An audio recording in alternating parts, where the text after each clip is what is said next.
Jimmy, why don't you run upstairs and play? Yeah, I will. Only I want Dad to see my pictures first.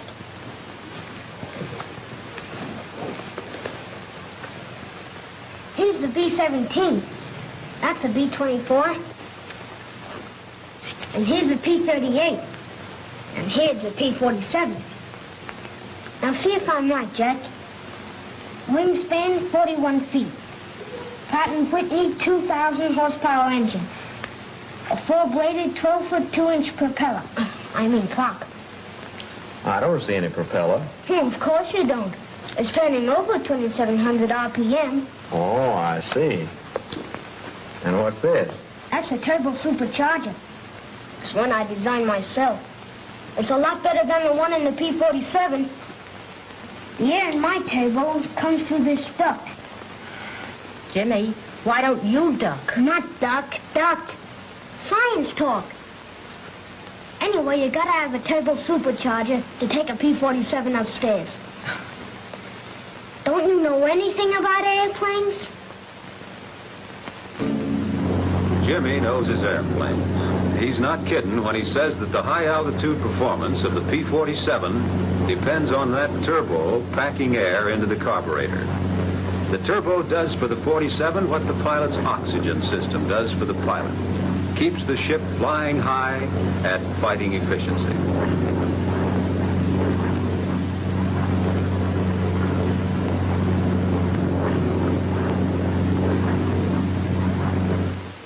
The turbo in your 47 is simple in operation, much simpler than Jimmy's. The actual compressing of air is done back here in the rotor. Exhaust gases turn the bucket wheel, which drives the impeller of the compressor.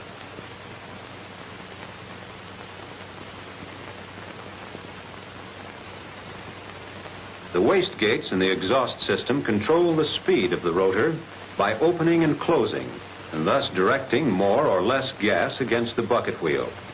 The waste gates are operated by a regulator. The regulator, in turn, is controlled by the pilot when he changes the control setting on the quadrant. When you establish a control setting, the regulator will automatically operate the waste gates to maintain manifold pressure. As you increase altitude and decreased atmospheric pressure causes engine power to drop off, the waste gates gradually close. More exhaust gas is directed against the bucket wheel to make it rotate faster and compress more air. Now another indicator becomes important, the turbo overspeed warning light.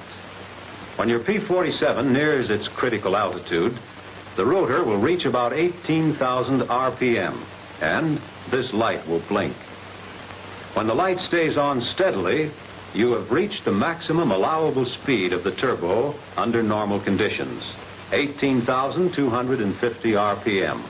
Anything that moves has a speed or stress limit, and that goes for the wheel and impeller of the turbo. They're not designed to hold up long at speeds over 18,250 RPM. The blinking light is a warning. The steady light means you've reached the critical speed of the turbo. Above critical altitude, you reduce manifold pressure to keep the warning light blinking while you continue to climb. Now, let's watch the controls in relation to a climb. The turbo light begins to flicker. Turbo speed is increasing. When turbo speed reaches 18,250 RPM, the light comes on steady. The pilot reduces power to the point at which the light flickers. He keeps reducing power as may be necessary to keep the light flickering throughout his climb. That's all he has to remember. Keep that light blinking. In P-47 D5s and subsequent models, the water injection system gives war emergency power for limited periods, increasing horsepower and rate of climb beyond military power limits. With water injection, you'll build up approximately 56 inches of manifold pressure and develop 2,300 horsepower. Water injection will increase your speed about 20 miles an hour. Save water injection for emergencies. Think of it just the way you do your guns.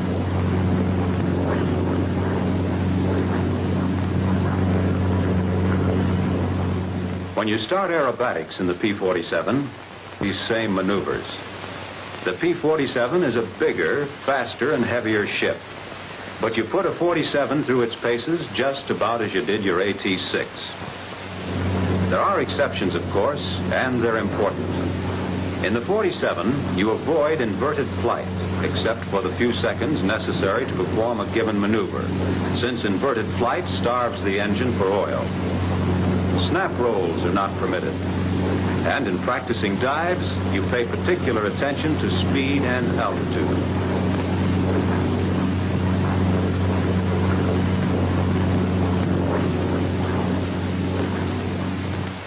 The P-47 can reach a speed of 500 miles per hour indicated from an altitude of 10,000 feet or below. That's to remind you pilots with strong left arms that in the 47 you can lose about 10,000 feet in attaining 500 miles an hour indicated. Better go up higher, around 20,000 feet or above, if you're going to keep, say, a 10,000 foot margin between you and terra firma. At higher altitudes, where the air is thinner, dive should be held to lower indicated air speeds. As the dive chart on your instrument panel will tell you, a safe diving speed at 30 to 35,000 feet is 250 indicated airspeed. At 25 to 30,000, it's 300 indicated. At 20 to 25,000, it's 350.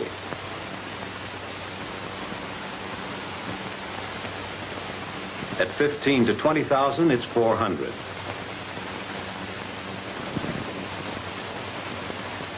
At 10 to 15,000, it's 450.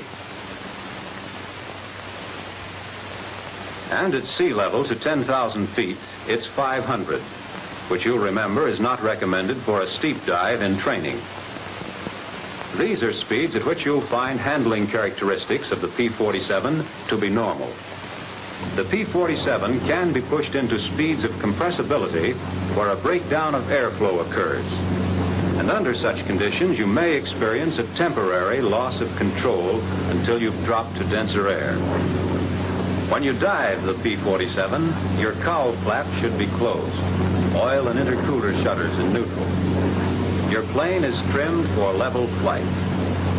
When you come back on the throttle, you'll do it gradually, bringing the throttle back just enough to keep from overboosting the engine. In your first dives, take it easy.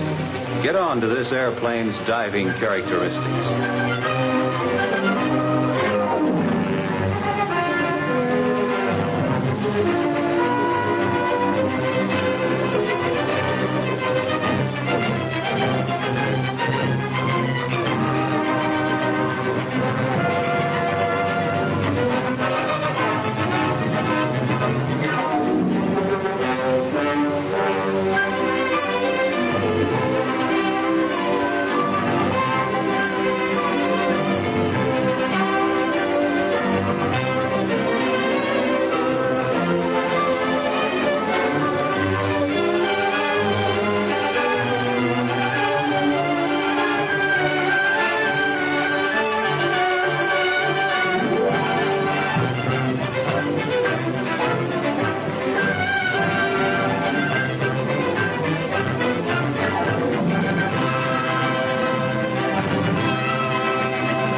You do the loop in the 47 just the way you did in your training planes.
In the slow roll, as in all your aerobatics, give yourself plenty of altitude. Put the nose on a point and keep her rolling.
The Immelman. A good one takes plenty of power and speed.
To spin the 47, stall it and then kick it into the spin as you would any other airplane.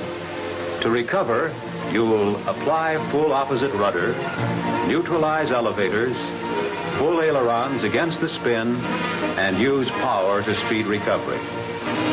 One turn is all that's recommended. And one practice spin is all you need in your training.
In the half roll or split S, You'll pick up speed fast when you start your dive.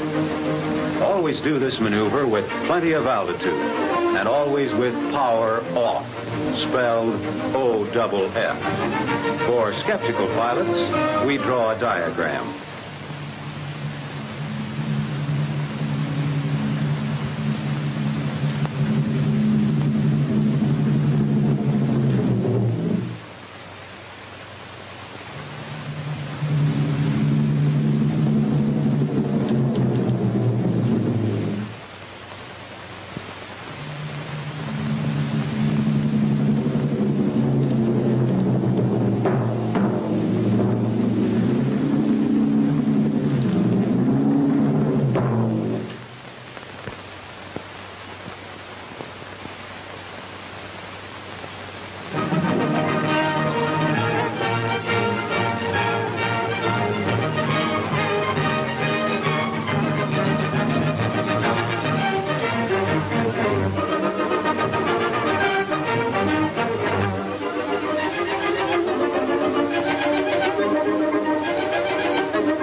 An airplane to fight in. With all its speed and performance, with all its fighting punch, the Thunderbolt handles the way you like them. Smooth, quick, sure.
The aerobatics you do in the P-47 are a prelude to combat. When you're flying the Thunderbolt, you've got an airplane strapped to your pants that's designed to chase the enemy out of the sky. It takes two to do the job, the airplane and the pilot. To pilots of the P-47, good hunting.